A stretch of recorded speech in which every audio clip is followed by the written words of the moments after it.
G'day viewers, Maddo here. Welcome to episode number 2. Yep, whatever you want to call it. Welcome back. I'll sort of try and continue on with what happened. Episode number 2. What happened last time was a bit of an impromptu try and set it all up. I'm using the wrong camera today because one of my little streaming devices is not working. So I've been frantically trying to get it to work because I'm on my webcam, which you obviously see, but I'll get a better picture through my other camera. Hopefully I'll sort that out again. But anyway, welcome to the show, and we'll move on and go back possibly from my first actual overseas trip I will talk about. So with that, got 2 viewers. G'day guys. Say g'day. Let me know how, if all my audio is coming through good. Just a thumbs up or g'day or something. Let me know that I'm getting through to you guys. I do know I've got 2 watching. I've got probably no idea who they are, but until I can confirm it, I can just say g'day. Yeah. So with that, where I come goes back, well, my first actual trip was over to Vanuatu. That was sort of a bit of fun. I did organise to join a group to go scuba diving. That's where it really began with me, and just about everybody in the group from the club that I was at pulled out, and it was only myself. But I said, no, bugger, I'm going to go anyway. So I did. This is probably one of the stories that I've got. But anyway, we'll persevere. 3 o'clock in the morning, get up, get to the airport by 4:30, wait till 5, get on a plane. And you're like this, blurry-eyed, get there. So it is basically a 3-stopper, Melbourne to Sydney, Sydney to Port Vila, Port Vila over to Santos. That's how it went. Did it go well? Yes and no. I got there, met up with everybody at Tullamarine Airport, and from there we ticked everybody off, got on, got the old meet and greet, getting through, go through the usual, check in and so forth, wandered through the usual, get on the plane, get up to Sydney, dead as a maggot there. Why? Because Mascot Airport doesn't really open until after 5 o'clock, 6 o'clock, whatever time it does. And it was just dead when we were walking through because we're in transition because we're flying international. And 2 of us were walking through. What do we do? What do we do? From there, we turn around. We'll go and have a look at a few bottles of whiskey so we could take and then have a few drinks when we get there. So we took sport one. One of the girls come up and she was bored, shiteless. I mean, shiteless. From that, yeah, g'day, Marcus. How are you? Yeah, loud and clear. Beautiful. Thanks, bud. Sorry I didn't watch all your lunchtime lockdown, but powers that be, I had to keep moving. So it was beautiful down there at Port Arlington today. Still blowy, I tell you. It was. I guarantee it was a lot more blowy than what you had here. But yeah, definitely got to chase up that Kermie. I'm in for it. As long as Canal does all the little tendery, marinade stuff with it, I'm in for it. So with that, so get back onto it. So this girl was absolutely bored shitless in the duty free. So walking past, she said, "Oh, yakety yak, would you like to try some 15-year-old whiskey?" We looked at each other. Yeah, why not? Great stuff. Had one, yep. And she yacked away a little bit more, and she sort of looked around and said, "Have another one." This is 5:30, 6 o'clock in the morning. So we had another one. Yeah. Oh, good stuff, that 15-year-old stuff. I don't know what it was, but anyway. So with that, we walked away, walked around. One of the guys bought some other stuff and what have you, and we walked back. And she was still looking bored shitless. And right in front of us, we had a triple shot each of the same whiskey. So we had 5 shots of whiskey before we got on our international flight at 5:30, 6 o'clock in the morning into the airport. It was about a 2-3 hour flight or whatever it was. I can't remember. It was that long. It was about 12 years ago. Going over to Port Vila. So I can go scuba diving on the SS Coolidge there. Beautiful boat, long wartime history, and $1 million point. That's another story in itself. Anyway, so we get on the plane. I'm feeling a bit seedy yet. So it's a 3-hour flight, so we come good. That's all right. Go from there up, land. All goes well. as you know, when you get up into that area there, it is rather warm. From there, we're all sitting around waiting. Then we get the message. We're having problems with the plane. Well, what sort of problems? We had to cancel your flight, but we'll get you on a flight and we'll have to send your baggage over the next morning. I said, no, we can't. We got to be in the water at 7 o'clock in the morning, which is the next morning. Yeah, it was nice down there, man. Nice and breezy, Mark. So, yeah, I got back a bit later than what I wanted to. I said I was hoping to be back by 2 o'clock, but it didn't happen. I got home at 4. Anyway, so got over to Port Vila. They said what they said. We're cracking it, because there's about 23, 24, 25 of us. And it's basically the majority of the plane. So anyway, they pulled the plane back out and said, no, we're going to throw you on. We're not going to send you stuff tomorrow. We'll send it with you now. So we all get on, no worry. Well, just before we get on, if you remember the old Captain America, Buddy Holly Airlines type captain walking out on the tarmac with his little scarfy there flying over, just his little battered old cap on, white shirt, sweating like a pig. We thought, oh, yeah, but look at this clown. Everybody's laughing at him. But, hey, little did we realise he was our captain. Anyway, all went well, got on the plane, no worries, got up. I couldn't put my foot down on the floor. The floor was vibrating that bad. I mean, my foot went numb. I actually turned around and said to the airline, why is this floor vibrating? Oh, this is a plane we had the problem with. That's why we took it out of service, but we didn't have anybody else or any other plane to put you on other than a small one. Oh my God. Anyway, we made it there. That was good. That was my actual first flight. And that was an introduction in itself on what and how things do go when you go into the smaller nations. So that was good. I enjoyed the dive. Santos was another world away. First time I've been anywhere. So close to Fiji. As I know now, I probably would have gone to Fiji and had a look around there, but didn't happen. Good time there. Got back to Melbourne, and that's sort of the start of my 12-year journey at this place here, which is my parents' place. So, and that's where I found out sort of something was wrong with Mum. Well, she's passed on now, so dealt with that. That took a long time. My father, well, for the last 4 years, I've been looking after my father. So with that, he's now in a nursing home, Alzheimer's dementia. So now this is basically what I've got left.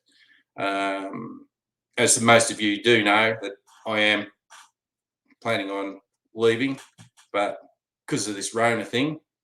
And yes, Mark, see what Rona does to you? Well, it didn't actually do to you. It's what, yeah, Canal. But good luck with that, man. Happy for you. Looking forward to Kermie. Yeah, so that's what happened with Mum and Dad. Now I'm sitting here by myself, waiting until whenever. But with that, what else can I do? So my actual next trip is, yeah, you can cut that out, Jetty, because I'm not going to put up with that nonsense. All right. So with that, I will do this. And yeah, so with that, I turned around and cared for Dad for the last 4.5 years, rearranged my whole life and everything. And I just done what I had to do. So from there, we've turned around. It has been life-changing for me. And with that, no, I kind of had a kind of feeling he was going to do that. But anyway, yeah. Well, yeah. What you're saying is mine. Yeah. Well, this is what marks it. Yeah, that pumping out a lot of. Yeah, that's what I reckon happens there. So, but you've only got yourself to blame for that one. I've got no one to. Yeah. Anyway, we'll leave that one alone. So with that, yeah. So with that, where was I up to? Yeah. So now that I've been by myself, I have travelled for Thailand and Cambodia for the last 10 plus years. I got my mate to thank for that. Once we worked out what was happening with Mum, got her into hospital and that. From there, was just an 8-year trip down, not so good a lane. It doesn't get any better; it only gets worse. I thought I was through it and over it, but then we started noticing things with Dad. Now things are a lot easier to track down and group together. That's about as much as I'll say with Dad. It sort of cuts me a little bit, but not much I can do about it. So with that, I have travelled around a fair bit. My mate actually encouraged me to go over to Koh Samui. That was my actual first trip with anybody. And we're going to do a bit of diving there. He's going to show me around. Never been to Thailand before, other than him telling me about it. So, yep, fair enough. That was an introduction. How would you put it? I wouldn't say a life changer, but a real big culture shock on how things are. You got to learn a lot of things over the years. For the next 3 years, I spent going to Koh Samui quite often. I went to Bangkok, Phuket, quite a few other places as well. Chiang Mai, Piao, many places in quite those few years. So with that, one of the other mates, my friend's mates, I should say, he turned around and said, "Yeah, he's getting married." Shock. Well, not really, because I sort of had an inkling that was going to happen, and but I couldn't get the time off. So lo and behold, that's where I ended up going. I had a spike from work, and yeah. So with that, I turned around and started going there. That was a mind opener. I hit that on my last live video, or shouldn't I say video, live stream. That was a bit of an impromptu one. I was trying to get everything set up. I had it all working really nice on this camera down here, not that one I'm viewing from you now. Lower quality, but not as good. But we're managing. It's still coming out reasonably well. Not as good quality as I wanted to, but we deal with it. So from there, I got to another viewer there. Don't be afraid to say g'day, whoever's out there, because I can see whatever you say there. And with that, I started going through Cambodia. Started off in Phnom Penh. Go back to my first live stream that I did. That'll actually show you what was going on. I got through, I think, to my second day, and I called it at 48 minutes. I got a few viewers there, but that was all right. So with that, getting back again, I did go to Phuket, done a lot of scuba diving there, learn a bit more there, a lot of stories from there. Same with Bangkok, love Bangkok. Funnily enough, I don't like Melbourne much. Spent my life growing up in Melbourne. Bangkok's a different city. You either like it or love it. It's got good infrastructure. Can travel around, do lots of things, plenty of places to go see, all good. If anybody's got a story there or a little comment, please put it up, but be nice, be warned. So with that, I turned around and started going over Cambodia. Some people might recognise there's something different about me today. Yeah, I'll just move it up a little bit. The old CTC club. There's a few out there that know about that one. From there, I just got used to going over there, and I enjoyed it so much. Met my current partner over there, and been going back ever since for the last 7 years. Have travelled a little bit around there, probably not as much as I want, because I seem to get stuck trying to learn a lot of things. Is a different way of life. Don't mind me, I'm just going to have a drink of beer. So we'll do it the Aussie way, eh? Sorry. It's a bit empty, but anyway, I have got a beer. I'm not advertising any, but hey, cheers, guys. Don't mind me. I'll get a bit horse talking to myself. So, hey. Yeah, so from there, I just kept on going back and back. I think it was about the second or third day I met my current partner. And yeah, she's probably watching now. Hi, sweetie. She's at her friend's place and the hairdresser's there. Hopefully they're all watching. Kim, everybody else. So that's right, buddy. Got a few of them. They were full at the time. You sort of get the little on a side note. That's a stubby. Yeah, you go by how many. You don't go by distance in Dale or through Northern Territory. You don't go by distance. You go by how many stubbies you drink. So when you got a stubby like that, yeah, that's about 4.5, 5 k's worth. So you do get rather shit faced a bit, but that's actually the smaller version. That is a 2 litre one. Were 2.5 litre. I don't know what happened to them. I couldn't get hold of any of them. They're all sold out, and they cut them back to 2 litres. But that's 7.7 standard drinks. So a little 1 point whatever. Yeah. So with that, I met her, and yeah, jolly bee, jolly happy ever since. So planning on doing a few more things and staying with her. She's happy. I hope she'll probably give me a slap. I can't say what she says to me. One of my mates would actually tell you what she says, but I was going to be very, very nice. I won't say it. Usually comes with you at the end of it. So anyway, but she's pretty good. As I said, she's hopefully watching there. Hello, lovey. So yeah, and with that, I'll leave that little bit there. That's where I started going to Cambodia mostly. There are lots of other stories I can talk about. Probably some of the better stories that I've got are ones that basically happened to me. There are a couple. I have taken a few friends through Thailand as well, do a bit of scuba diving, just a little bit of sightseeing as well. A couple of them loved it. 2 of them have got the same thing in common. Go out, start the night out, a few beers here and there, really good. Bit of a sidetrack here. And yeah, I think you heard of I spent a night in Bangkok last night. I think mostly when they're finished with me, they spent a fortnight in Bangkok last night. We were out going through all the bars, all the places, sightseeing, doing everything right through Sukhumvit, right through the whole area there. And from there, there was, I can't remember. We ended up at some place there. I won't go into the story of the subway. We'll leave that one alone. But we ended up at one of just the street vendor bars. We're sitting there, a few more drinks. Yeah, 2 of them can account for that. And later on, a few more drinks. We move on to a few more. And then later on, get to a few more. And then from there, we turn around and just sitting there. And I just happened to lean back. And you look up and you go, oh, wow, look at that.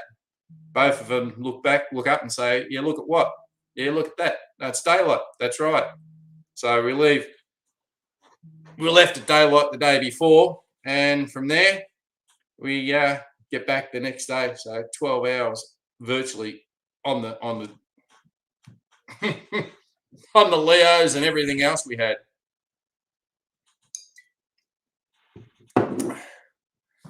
Yeah. Yes, Jet. I remember all that, but I did warn you, be nice. I'm not going to tolerate certain words that came up, what you said. So this is pretty good. Other than that, you can go on the tuk tuk. Yeah, I can talk about that one. I won't talk about, well, should I say that? Shawnee having a look there. I remember you, buddy. But yeah, so from there, those 2 people can testify. You can have a good night. Just walk around having a few drinks here and there. Not necessarily in any bars, just some of the street vendors after they close. Really good. So with that, I moved along and had a bit of fun there. I think Shawnee wants to talk about his little first time in Bangkok. Tuk tuk. Oh, he's saying he's seen the Leo. Yeah, jet weapon, Changi's for life. He loves that. Yeah, in Koh San Road. Okay, I got a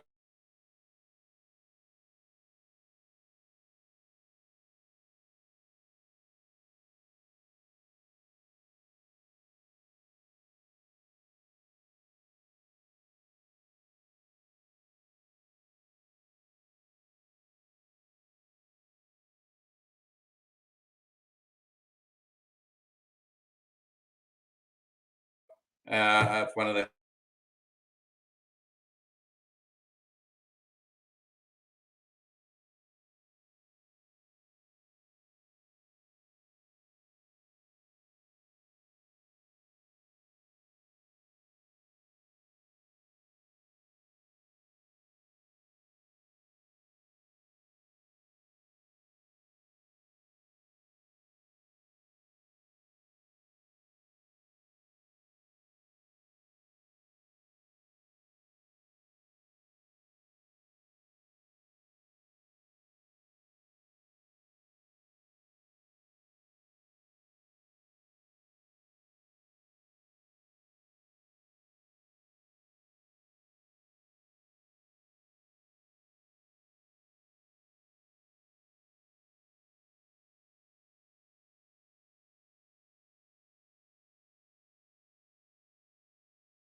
We back again? I hope so. Bloody internet dropped out. Jeez, I hate that. Anyway, we're back. Give us a thumbs up if you can see anything. Give us a big whatever. Hope I'm back. Yeah, looks like I'm back. I don't know. Yeah, we're still here. Been having trouble everywhere here. I'm always been in a bad place for internet. Sorry about that. Internet. Big bad internet. Really gross. Now where was I? Now I've got to get back to where I was. Yeah, so can have a good time there. I did enjoy the time there. Went over to Cambodia. Used to always just fly into Bangkok first and then go to Cambodia from there, Siem Reap. I was trying to catch up with a couple of people up there, but always tended to miss them. And I think, Mark, going back 2019, I'm not quite sure. We might have been close together, but I'm not quite sure the exact date that I was there. It was around November, December that I was there twice in 2019, 2018, 2019, early 2019. So I don't know whether you were there. So, beauty, yeah, all back again. Yeah, nice top, isn't it, eh? You got one too, I think. I think so. Pleb. newbie to Thailand. Yeah, so anyway, I did do quite a few trips over there, many times. Spent more and more time over there, and I just love walking around. Yeah, actually, I've known quite a few people have been in there, but in the country at the same time, Mark, and but never seem to have crossed paths. But yeah, just working this lovely thing. So 2019 November December. So yeah, you might have been travelling more around the province area. I was more in Phnom Penh itself most of the time because that's where my partner lives in the Hirsua. So it's only a short trip away. So you just got to go over the Mekong through Koh Pik and up from there. That's where I spend most of the time. Mostly I spend a lot of time around Bassett Lane area. Jeremy would know where that is. I think he spent a little bit of time in that place there. I love that area.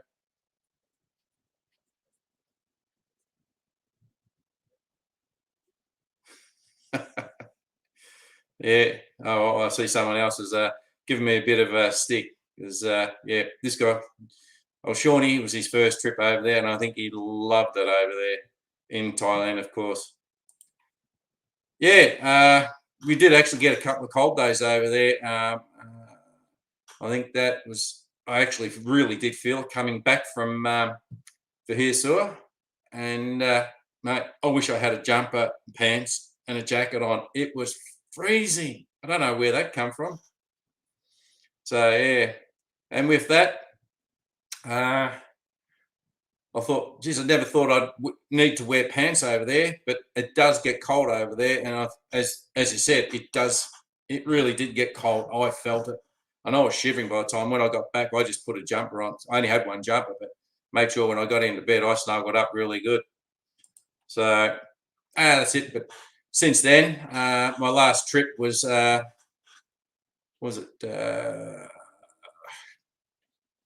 Oh, I shouldn't be pausing here. I should have a memory for all this. Was in mid-February right through to March in 2019. Spent 3 weeks in Thailand and another 3 weeks in Cambodia with another friend of mine. So, and we just made it back a week before lockdown. That's how close. And I couldn't work out what people were doing. So with that, the rest is just history. We planned to do a few more trips that year, but it just never got anywhere. So that'd be you had to buy jumpers and jeans. Yeah, I think I saw that video, and yeah, very cold. I think be one of the few items you think you wouldn't buy over there, but it does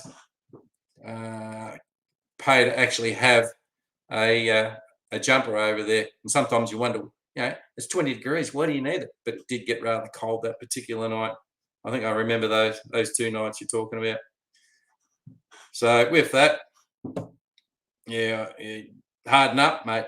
When you're used to this one, Shawnee, harden up, mate. Yeah, don't worry. When you're in 40-degree weather every day, then you get something like 20 degrees. You do notice the difference when you're zipping along in the back of a tuk-tuk that's fairly open. It does get cold. That wind does get cold. So yeah, until you've done that, you don't realise. And didn't have many to drink because I was coming back from a wedding reception, and I think Mark knows more than me what wedding receptions all are like. I've been to about 3 of them, not my own, of course, but yeah, pretty full on drinking. I think one night there, or probably one of the better ones was my eldest one's, her wedding there. There was a big cross of everybody there. That was a surprise for her. So hey, you do what you do. That was, as I said, that was a surprise for her. I didn't tell her at all. I told Mum not to say anything because I'll be over there. I kept it quiet. Quite a few other people, even other people in the family, knew, but they were sworn secrecy. So that was rather good. When I got there, she got out, or I got out the van when we eventually got there because Mum had her mum duties and everything to do. So that was fine. And from there, when I got out, you could see my looking. Then she realised I was there. She just come. She said, "Oh well, you weren't coming." I said, "Oh, why would I miss your big day, your wedding?" I wouldn't. But mind you, the old curry belly didn't go down well that week. I was caught up quite a fair bit. From the Monday night, I had some of those dried little shrimp prawn things. Oh, never have them again. Never. Learned my lesson. You see them, you don't put them, if they're sitting there by themselves, you don't put them on your plate at all. With that, that went right through me. I was crook as a dog. Took all those Imodium tablets and everything, mate. Done nothing for me.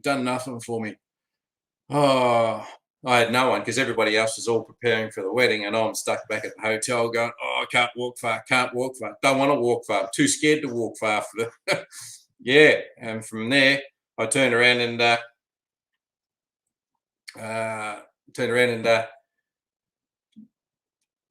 looked at the packet. The 2 years out of date. That's not one. Why those Imodiums weren't working. That's the only time I've had a bad meal. Well, it was a bad meal. The shrimp actually affected me. So from that, had the wedding, all good, really great, and yeah, keep traveling back there. A few other things I like. I've stayed in a few of the hotels there. I did start at well, if you do know and go back to the day, the old Walkabout Hotel pub. Now that was a dive bar in itself. If you know anything about it, that means, well, it's no longer there. It was a really bad bar. Cambodia, way back when I first started, even long before that, was classed basically as the Wild Wild West. You go over there, you just get away with doing anything. At one stage there, I had a person come up to me while I was walking around that area, and he said, "Oh, you like guns?" Yeah, because he thought, I'd like to play around with guns. Yeah, little dry shrimp. I learned my lesson with that. They're the ones. So he said, "Oh, you come with me. Come with me. What for?" "Oh, I got bazooka. What do they call them? RPG, rocket propelled grenade." Oh, that sounds interesting. Yeah, come with me. Come with me. How much? I'm expecting about $100. I've heard people doing it. They're paying about 100 US, so about 130, 140 Australian dollars. Oh yeah, go do it. Yeah, come with me. Come with me. We blow up cow. What? No, he said, "Yeah, we go blow up cows." No, I would blow up a gas cylinder, but I won't blow up a cow. So, no, I have gas cylinders, so I never went and done it. So, but yeah, anything for $1. You can get just about anything back then. I think they've cleaned up their rack quite a fair bit. But with that, doing those sort of things, nah. I did go to a rifle range, a couple of rifle ranges and gun ranges in Koh Samui. Shot off some big guns there, just in the gun ranges. But other than that, I'm not a gun fan anymore. That goes back a long way. I got rid of all mine many years ago, so I don't get into trouble. But yeah, it would have been free beef. Would have been beef everywhere if they had got that. But, nah. So with that, I've stayed away from the guns altogether. So I just go over there. I like walking up and down, round and around everywhere. Go check out everywhere you can go. Beer bars. Yeah,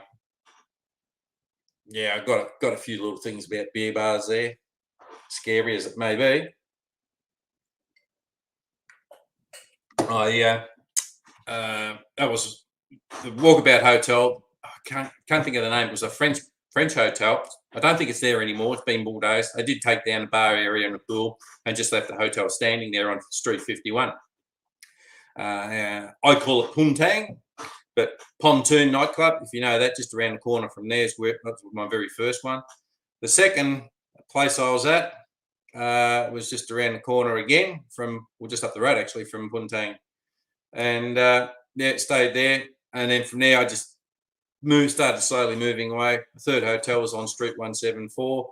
Then I moved down to Bassac Lane, and I've been there ever since. I like it down there. I like the hotel. It's a locally owned Khmer hotel, a family-run business, and they do really good there. I like it there. It's been renovated. Larry, he stayed there. I like it immensely. It's got the pool, even though it's now been overshadowed by a huge monstrosity of a building, but they still give good service. The rooms are always spotlessly clean. And I don't like going into hotels that have got 40, 50, 500 rooms and everybody running around like rat bags. This has only got about 15 to 20 rooms and really nice. Corner 9 Hotel and Street 9, corner 308, Bassac, in Bassac. So in the Bassac area, I should say. So Jeremy walked up Bassac Lane area there. So big Jed, 75, I think it is. Haven't seen him on yet, but anyway. Yeah, so from there, that's where I tend to spend my time from there. I did stay at another one, the Corduroy Hotel. That was a bit more expensive. Pool was really good. Both had pools, the two that I stay at. But I just find for the same price, I can get this other one. Really nice rooms, all rooms. They always look after me, as the family always have. And occasionally I get the little girls come and stay with me because they love playing in the pool. And the management don't mind. They love it. They reckon it's great. So I can't say anything higher of them. Really good. I have stayed in a few other hotels. I still don't go for big ones. I did stay in one big one. That was good. I got the Essence Hotel. I forget what street that was on. That wasn't bad, but the rooms were a bit on the smallish side. They did have a rooftop pool. Did take a little bit of video when it belted down rain there. Got good views all round, but I sort of stayed away from those sort of hotels. I think they might be new and they might be good, but they're also not run by the Khmer people. So I know where I'd rather put my money, and hence I've been staying down on Street 9, corner 308, the Sac Boutique Hotel. Been really good. So with that, that's my planned stay there. I think the area is really good. It's still close to everywhere you want to go. I can go over to Vahirsur to Chandra's dad's place and his brother and her brothers, and catch up with everybody there. That's only you try 3 up on a little bloody Honda Dream, and you're sitting on the pack rack. Oh God, your ass hurts after a while. That's an hour on that little 125 Honda Dream. It ain't no dream to ride over there, I'll tell you. But yeah, tuk. Yeah, it's not too bad. You got to find someone willing enough to go over there, and they'll come back later, and hopefully you tell them, yep, come and pick me up at this time and take it back. So that'll be a good trip for them. So with that, we'll talk a little bit more about flights. I love talking airline flights. Had quite a few good ones. Had some magnificent ones. Had some upgrades on ones. Yeah, I know where you're going with that, Shorty. I did send your mate Larry a little pic on what he sent me, and I said I don't have hair, so that doesn't account to me. So it's probably more up to you. And as far as when our next trip is, who knows, mate? Hold your breath. I think might be the best thing. Yeah, so I know what you're. Yeah, I know what he was talking about. That was a complete stuff up, that one. But anyway, we got through it, and then you still had a great time. That was the end result of that. You had a great time. So yeah, one of my first flights, as I said, was through to Vanuatu. Then mate took me over on Malaysian Airlines. First 3 trips were really good. First 2 trips were with him. The third one, I actually went by myself, and that was okay. Got treated well. That was with Malaysian Airlines, and from there, I think the first bad thing I had, they were filling up the plane. I had the window seat and no one next to me. They put this elderly person next to me. I don't know, but they had a carer somewhere else, and I said, "Can I swap with them?" They said no. I said, "Look, I'm not looking after this gentleman here. He's not my responsibility. He has a carer, correct?" And they said, "Yes." Well, I'll swap with their seat. They can have this. They said no. So I got angry with that. That was my first bad experience. But other than that, from there, a funny experience I had going in to catch a flight with Malaysian Airlines. Got to Melbourne Airport. Yeah, this one here. I did know a couple of really nice family friends that were tuk-tuk drivers, and he took us everywhere in the beginning. I don't know what happened to him. Haven't heard much about him. And if you can find him, and he done it really good rates. He was running it mostly for himself, and as you said, they're worth their weight in gold. You know, especially ones that know everywhere. This one was a good family friend, and he was really good. So anyway, back onto the other one. Lined up, plenty of time, 2 hours to get there. Queue was huge getting in through Tullamarine on Malaysian Airlines. That was all right. Persevere like everybody else. You finally get there.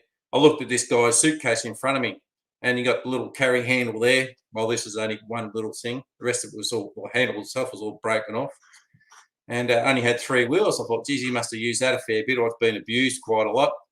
Anyway, so I thought nothing more of it. Got through. What was annoying me the most was you had all these people with overweight bags. Now, to the people that were checking them in, they were doing a great job. It was jam-packed this particular day. What annoyed me with the people was they turned around and told these people, your bags are overweight, go over there, sort it all out, come directly back to me, and you'll get straight on, and we'll process it straight away. No, they just moved back, opened their bags up, and the attendant leaned over and said, no, move away, I'll serve someone else, get them going, and then I'll come back to you when you've sorted your baggage out. They wouldn't do it. They stayed there. So out of the 8, basically this happened 4 times, twice together. They spent at least 10 minutes organising their bags and putting it back on. And the attendant just kept saying, move away, move away. And, I'm getting frustrated. 45 minutes before I got anywhere near it. Anyway, this guy in front of me is Indian guy, one for a better word, I'll be nice. He put his bag up, and the attendant looked at it, said, oh, no, you'll have to go and get your bag wrapped. When you do, go over there, get it wrapped, then come straight back to me when it's done. He goes, no, it's all right. So he grabbed it and started yanking down on the handle. And she said, no, I can't send that. You got to get it wrapped. You got to have it protecting other people's baggage. I'm not going to have it damaged. But he kept going.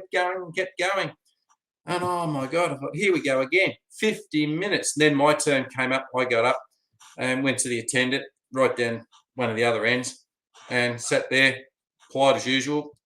And from there, I stood there and waited. She walked away, and I thought, oh no, I hate it when they walk away. Problems with a ticket. I hate that. Drives you nuts. So anyway, everybody else there is all slowly going through.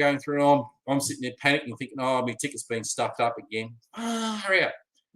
So anyway, she hands back the ticket to me. She says, have a lovely flight. I said, thank you. Have a lovely day. Didn't say anymore. Didn't even look at the tickets. I'm thinking, God, I'm not even going to get a drink before I go through. So I got through border security and all that sort of stuff, immigration, and right down. Where was the plane? The furthest you can get. I mean, it was right down the bloody end. Oh, I sat down. Oh, final call for MH, whatever it was, 428, I think it was. I thought, you're kidding me. I just sat down. I wanted at least a couple of minutes to have a break from this bloody walk from standing all this time. Anyway, so there was still yet a surprise to have you had from that one. And I walked through, got there, yep, got through onto the gangway, go through there, expecting to turn right at the first one or the second one. She said, no, first on the left. Huh? I'm not going there. First on the left. Then I realised, oh, business class. Shit, that was the cheapest flight I ever got. I paid $640, I think, for it, return to Phnom Penh. And back, I got business class. Can't ask much more than that. Mate, that was the best. 604. I'm pretty sure it was around about $640, $650 I paid for that flight, and I got a free upgrade to business class.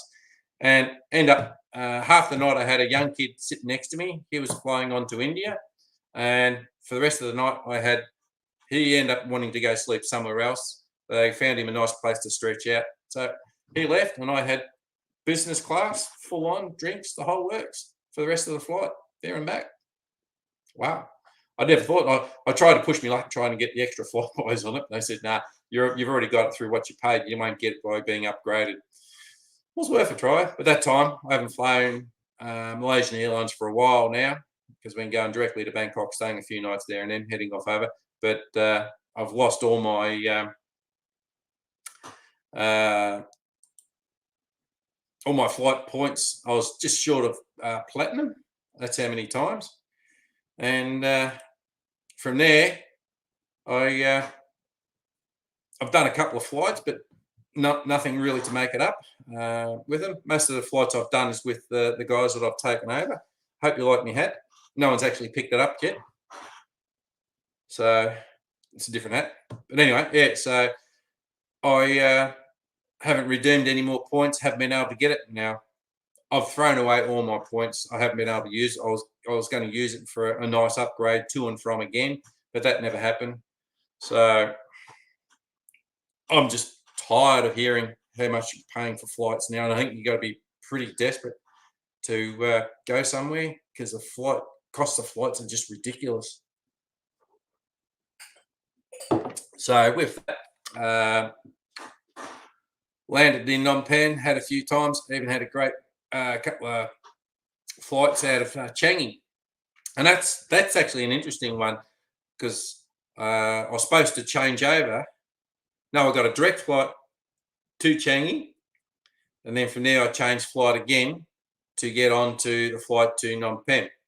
That was through Jetstar. That's right. So that was good. So I got on the plane and off we went. And the camera that I'm looking at, which is not the one I'm using, I used that and I filmed taking off from the airport. I got beautiful view as we're taking off. It's just coming on to dusk, so it's all just started to light up and become really good. So we went up and circled around. Out of that, as I found out a couple of months later, I had an email from Turn TV, Scottish TV documentary makers in Scotland, and they asked me if they could use that video. Why not? It's only on YouTube for everybody else to see if you want to use it. As long as I get a bit of credit for it, that's all I care about. And they sent me all the terms and conditions. I sent back and never heard from them. So I don't know what happened to it, if they used it or not, whether they've done the documentary or not. I don't know. But that was sort of a thrilling little thing. But they must have been scouring all different videos through YouTube to find good ones they can use and people who would allow them to use it. So I thought that was rather exciting for them to do that, but I've never heard anything back from them. That was quite a few years ago. So I would prefer to use this camera, not that one up there. That's a webcam. It goes fuzzy every now and then, but it's still okay. So with that, I've always enjoyed traveling everywhere. Prior to finishing up 3 years going through Koh Samui and Bangkok, Thailand in general, I still enjoy Thailand. A lot of great infrastructure there. Exploring Cambodia, it's still a big unknown, but you still have to have your wits about you. I think you can turn around and say, "Yeah, you agree with that, Mark," because I've seen a few of your videos, and you just see the people there. And I think one of the experiences for real had on one of their scooters coming. Well, I think they were going to Siem Reap. Bad mistake going on National Road number 4. I've had nothing but bad experiences. I've seen some bad stuff on there, accidents, near misses, and it's more so the trucks. The hierarchy is trucks are the biggest. You get out of our way. We don't get out anybody. Doesn't matter if you're in the right or not. If you're on the wrong side of the road, if you're on the right side of the road, they're on the wrong side of the road. You just got to get out of their way, and that is scary to see. That happened to myself and another friend, Mr. Thailand, and we were coming back from Sanookville, and we were in I think it was a Kluger, really comfy car, driver, we actually told him to slow down. He was sitting on his 120 Ks all the way, said, slow down a bit, and I just seen his car in a distance, just go off the road. He was coming around the corner. I mean, he was flying. I thought, what the hell? How he saved it, I don't know. And then we get further up the road, and I now know why he went off the road. Here's this little sign saying men working, and there's these two guys standing in the middle of this national highway, and there's no other signs anywhere around to be seen. This guy come around the corner, and all he's got is these two guys standing in the middle of the road doing whatever they're doing. I mean, if that's a clenching moment, and you see some really bad stuff, accidents. They've got a pretty high accident rate over there. I try to avoid National Highway 4. The best thing they could do is divide that and make sure the trucks and cars stay on the one side going the one direction. Whether they do that or not, I don't know. Haven't found much about it. It's not a great deal to see. They are making a lot of roads, and the only reason they're doing that is to get their main national highway right through to Sanookville into the ports down there, and then you got all the other lovely hotels. Want for a better word down there. Last time I was down there is probably about 6 years ago, and that was the last time I was surrounded by those hotels. They weren't really hotels. They were just don't really want to say, but online gambling. That's all they were used for, and they were used and abused the local people for that. But it's not the same now.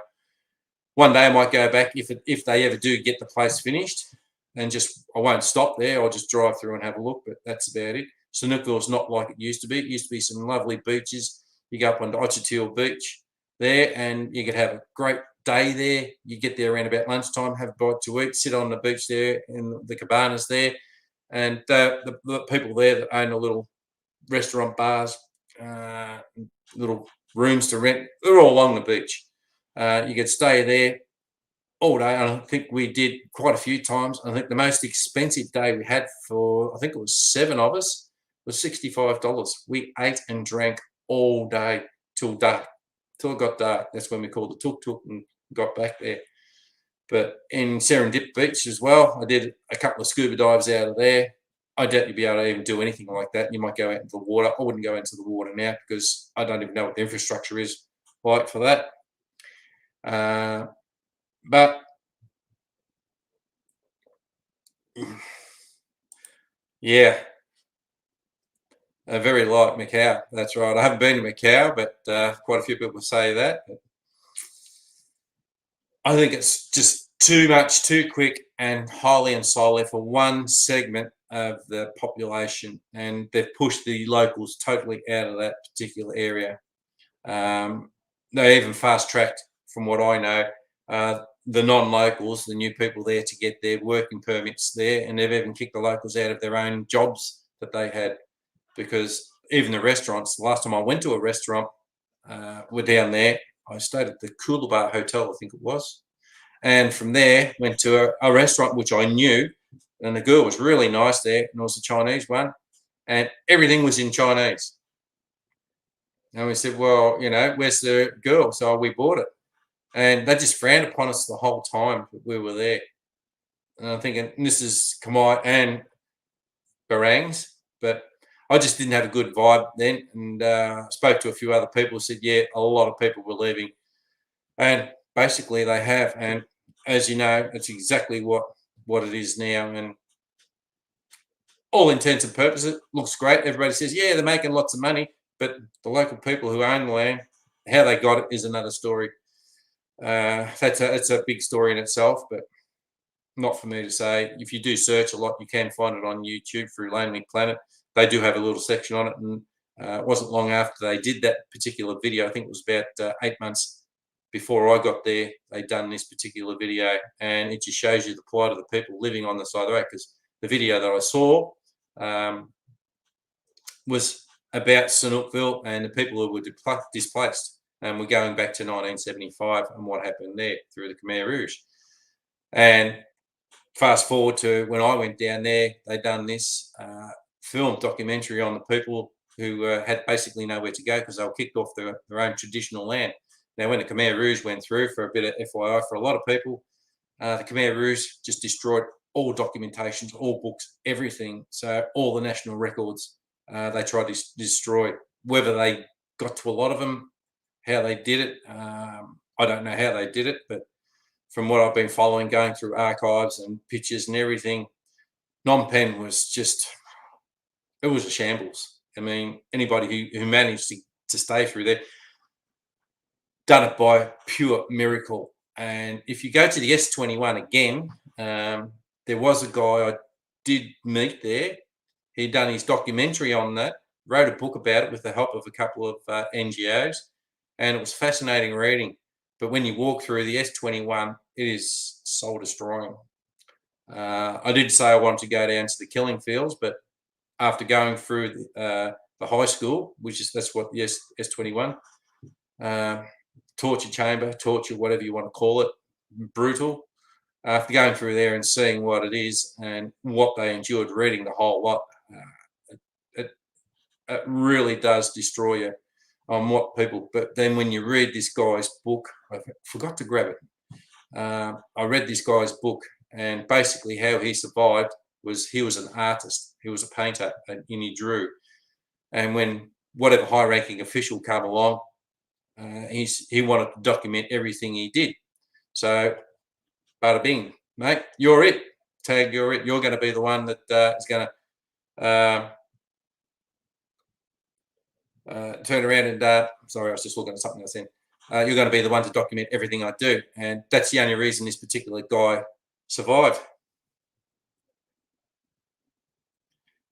No, I haven't, Mark. I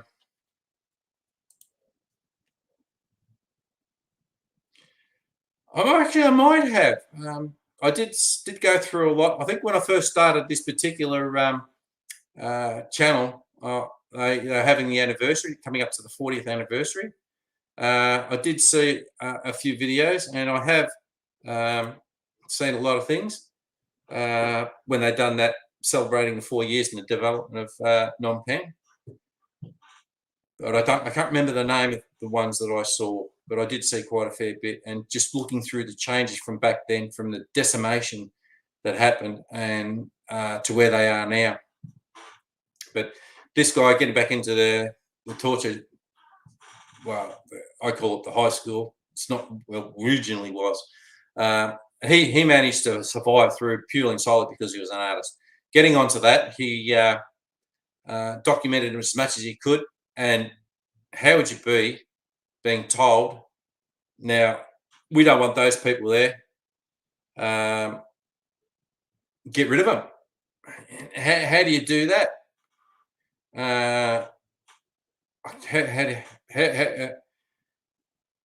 How do you explain it? Yeah, that stuff is pretty full on. I think I might have seen some of the stuff there. I've gone through a lot of stuff learning about it over the last few years, so I probably might have seen some of them. and he basically watched someone kill his wife and his child. So he was the only survivor out of his family. How I explain it to a lot of people, how some people survived and what they did. If you can imagine, I mean, this is the only way you can do it, is to imagine. You got these kids full of bravado, holding a gun to someone's head. Kill them, kill them, kill them, egging them on to kill them. If you don't kill them, I'll kill you, then I'll kill them. But I'll kill them first and you can watch, and then I'll kill you. That's pretty full on, that. And it happened quite a fair bit. And as you know, down in the killing fields, to save bullets, and they just bash their heads on trees and the babies and whatnot. And I'm thinking, yeah, I don't know if I could go down there, and I will probably do it one day. Got to be in the right frame of mind to do it. But that first one going through there, because I grew up knowing about it, but not knowing the full extent of what was going on there. I heard about it all. I did get the snippets of news here and there, but yeah, it's a pretty sad time. Going from, if there are videos out there too, Mark. If you search hard enough, you can find it. Pre 70, I think it was. I've watched as many as I can on what Cambodia used to be and what it used to look like. The Olympic Stadium looked fantastic when they had that done. Riverside, all along there, the Royal Palace and all that looked absolutely fantastic. Like the trees, it just looked really good all along the Tonle Sap and the Bassac River, all around that area. It looked fantastic, and it was old Video 8 film, and it looked fantastic. And I thought, oh yeah, and they did have a thriving economy going prior to that, but certain other things happened and just didn't really go down well after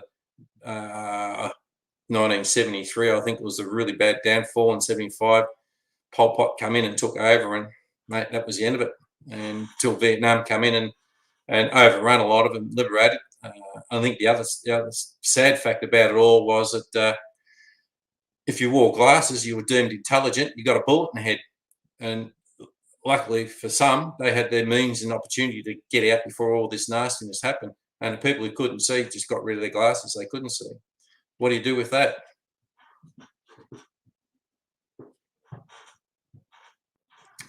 Yeah. So obviously you've seen a few of them. It's not many, but it's very hard tracing them down. You just got to search and keep trolling through. You do actually get those. And they are out there. They are out there. And the industry and whatnot, there was quite a fair bit of it. It just went backwards for some unknown reason, and Cambodia just ran out of money. And I think that's where it all happened. Politics, I don't know. That's not my country. I can't really say, but that's actually what had happened. And from there, yeah, so a few other places around there, just like going, just walking around.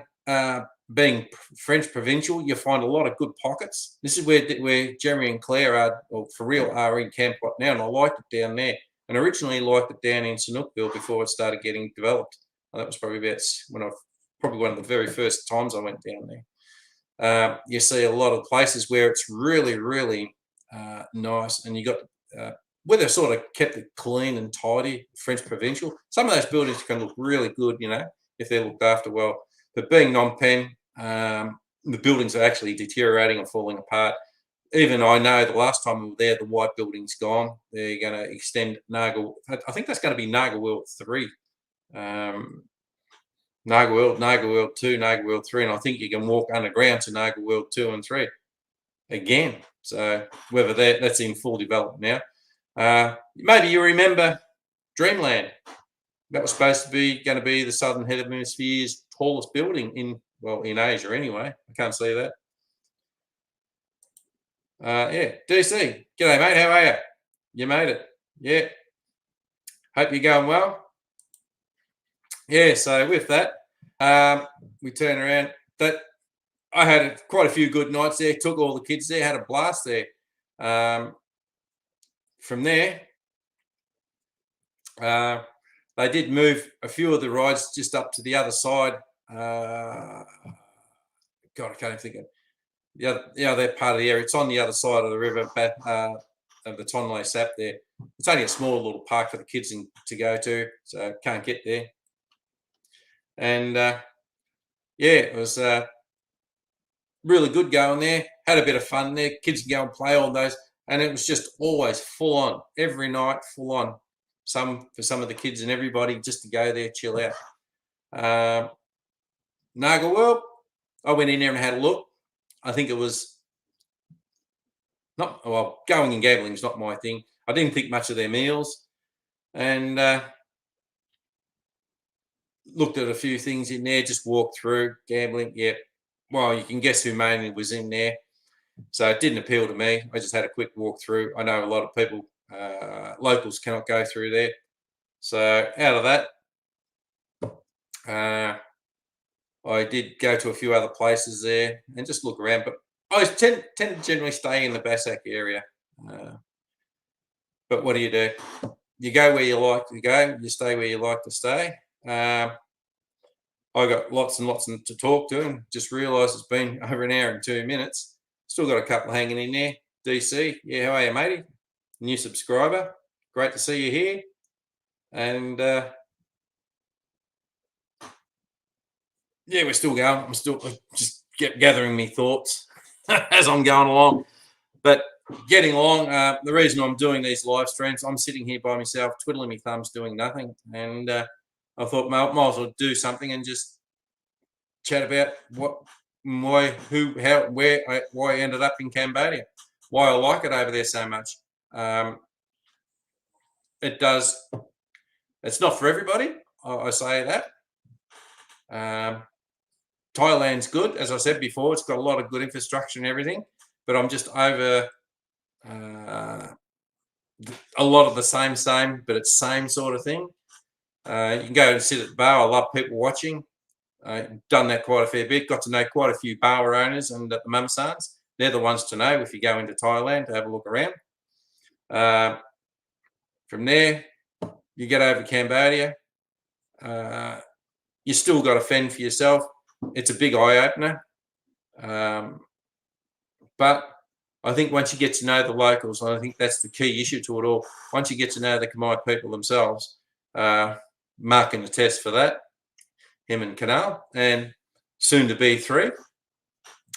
You get past all that. Once you're welcomed in the family, you're a family. And it's, if you think it's just, a small group of people, no. You find out how big the family gets when you go to a wedding. And I dare say, Mark found out. I found out. I've been to, I think, four weddings now. I was told not to go to the full wedding for the first 3, for obvious reasons. I know now, because when you have a wedding, it's costume changes. It's an all-day event, and it goes for hours. I don't know what time you got up on your big day itself. I had a big night the night before, when drinking around and doing all this, getting set up and all that, and then went to bed. I stayed at a local B&B, really good. And 5:30 in the morning, I'm getting the elbow. Come on, get up. It's 5:30 in the morning. What are you doing? Oh, we got to go. Sure enough, you go there, and as you know, they line up and start the proceedings and everything, giving all the gifts and receiving all the gifts, greeting the guests and everything in the morning. Then they have the ceremony, another ceremony. God knows how many ceremonies and costume changes. I think you found out about that. Yeah, well, receptions. Let them worry about it. They do the whole work. The last 2 I did were home ones. And from that, you just find, yeah, 4 a.m. for me. Canal was up at 2. So did she actually get to bed? probably zonked out. So yeah, very long day. So just just shocking that. But yeah, it is what it is. It does make for a long day. Then you go for all the costume changes and hot, hot, hot. And then it's not so much the hot. If it was all condensed down and sort of over a few hours, but it's not. It starts at 4 a.m. for Mark and goes right through. Mine started at 5 a.m. What the hell's going on? And it didn't end till the next morning after reception and everything. Oh God, I was glad I was dragging my feet. Still drinking though, but I was still dragging my feet. Oh, I was smashed. But that was good. That's it. And you get to see the family. I think there was, I can't think now. There was both families there. There had to have been easily a small gathering of about 400, maybe. I'm only guessing. The previous wedding, not the full wedding, but this is a reception. The previous one with that, I think, was only they themselves said it was small. They couldn't afford much. That was about 200 plus. Previous one to the very first wedding I went to, that was I think around about 400 plus. I mean, just couldn't move. But that was all done in the province because that's where most of the families were. Receptions, as you said, stick to them. Be really, really good. From there, let them do all the catering, which was basically once you pay for all the entertainment, catering, the whole lot was done. It was a good night. I enjoyed it, but until you go to one, you don't know what a wedding. You think these ones, you come in here, wedding day starts for the locals. That wedding day starts and you go through, everything, meet you at the church at 12, 1 or whatever time it is. And then from there, you go through and, you have a little bit of break while everybody gets the happy snaps. And from that, well, how many days did it take you before you actually could kick your feet back and say, yep, we're finally married? 3, 4 days? Because you had to do all your pre-wedding photos. Bet you that was fun. I saw the video of that. Yep, so got out and about and done all that, and then all the people that went along with it. I was a bit disappointed in the photographer on a few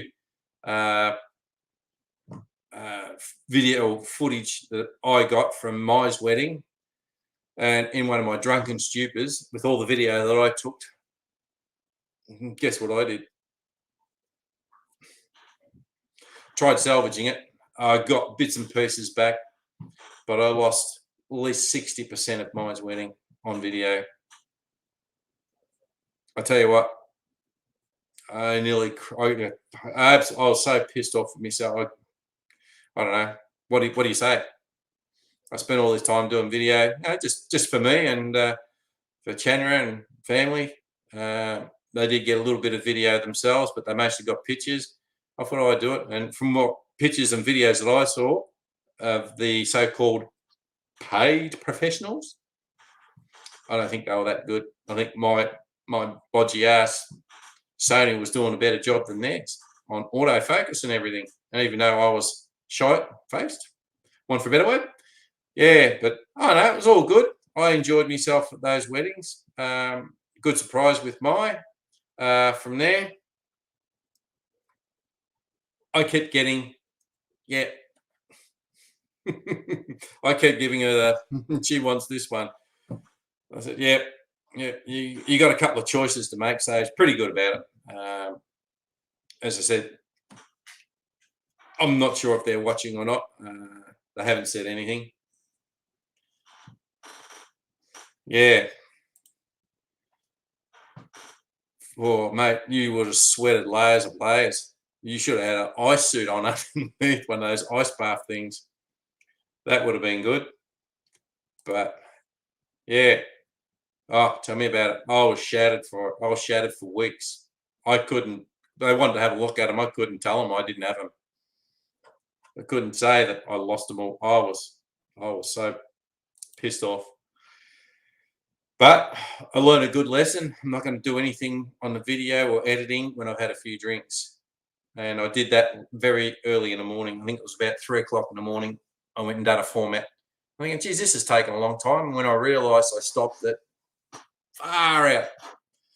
Was not happy about it at all. But what do you do? So Anyway, from that, Siem Reap I've been to. I like that up there, but wow. I think when they finally finish all those, 38, 48, 58 roads up there, I hate to be around there. For real, left there from that. I think they're glad they did. I wouldn't have wanted to go there at that particular point. Typical Kamai way. We do one thing, we do everything at once. Doesn't all get finished at the same time, but it'll just get dug up and the holes and everything. I don't know how the people are putting up with it there, but they're surviving through it. End up going through down to, as I said, through obviously I talked about Sanookville. There was Phnom Penh. There was another couple of little places out of the way, and I always knew the whole area was flat, like a floodplain, and went to visit some relative. Took bloody forever to get there. I'm thinking, where the hell is this place? Never saw one word of English anywhere, and this is how you know when you're out in the middle of the sticks in the local country. And we kept driving down these little back streets. Oh, yep. Oh, friend's place. The Rello's house is just down there a bit. How are you going to get down there? The road, there's nothing but water. You could see the water actually just slowly meandering across. It was on a floodplain. And walked through. I got up to waist deep in it. The two girls walked right through it. Stinking hot day. It was good, but didn't know what else was going to be in that water. But how did you find the road? You just felt your way with your feet. And yeah. And right on around behind this other house is where the Rello's house was. They actually built right up, built the little concrete wall around, infilled it up. They knew roughly how high it goes, so they built above that. But that's where they were, and that's where they were stuck.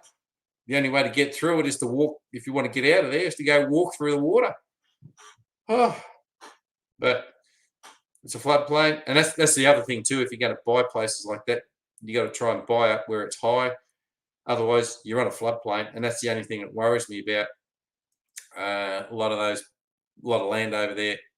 You got to know where it is, and was it on a floodplain or flood-prone area?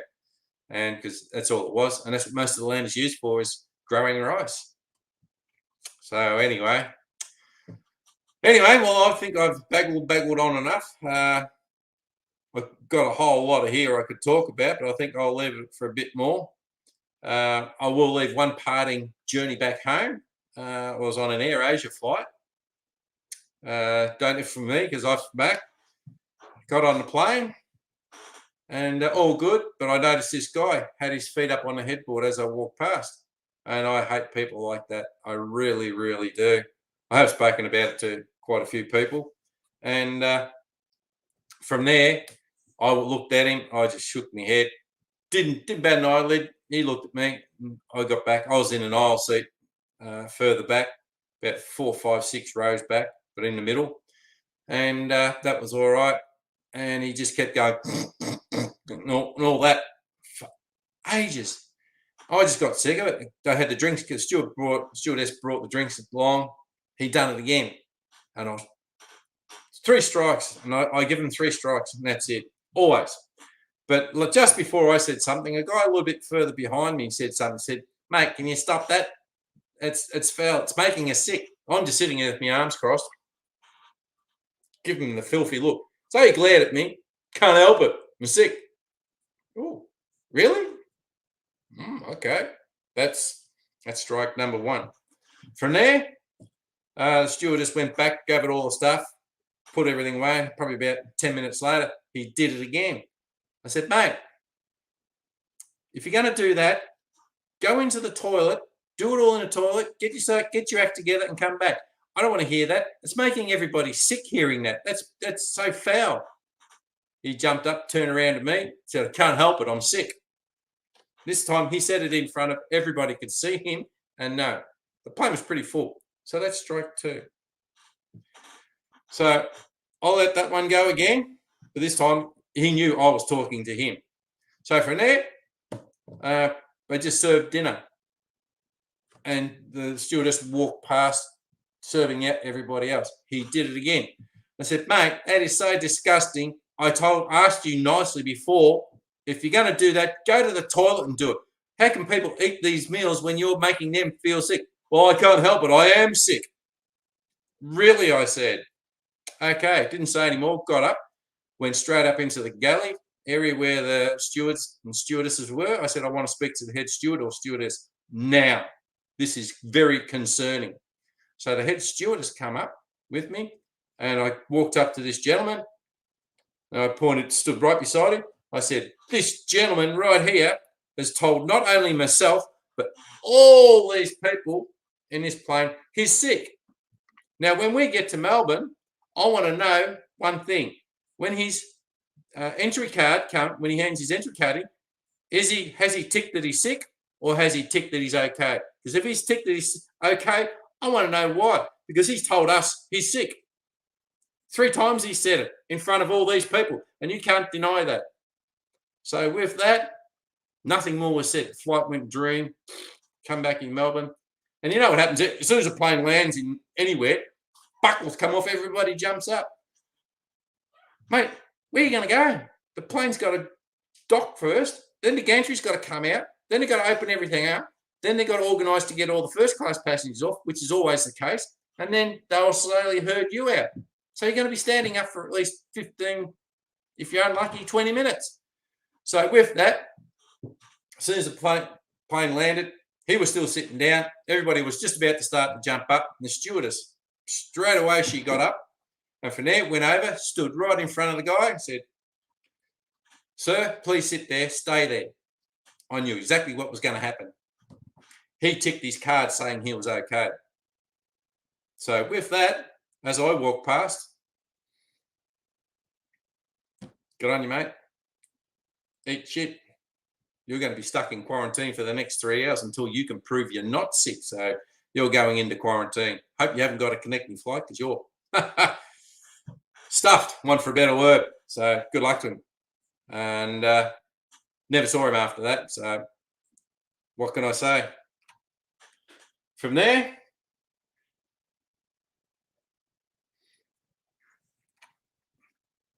yeah, I love it too. I sat there. The very last flight I had, I sat there, and I had this Indian girl, not the seat next to me, at the one beside me.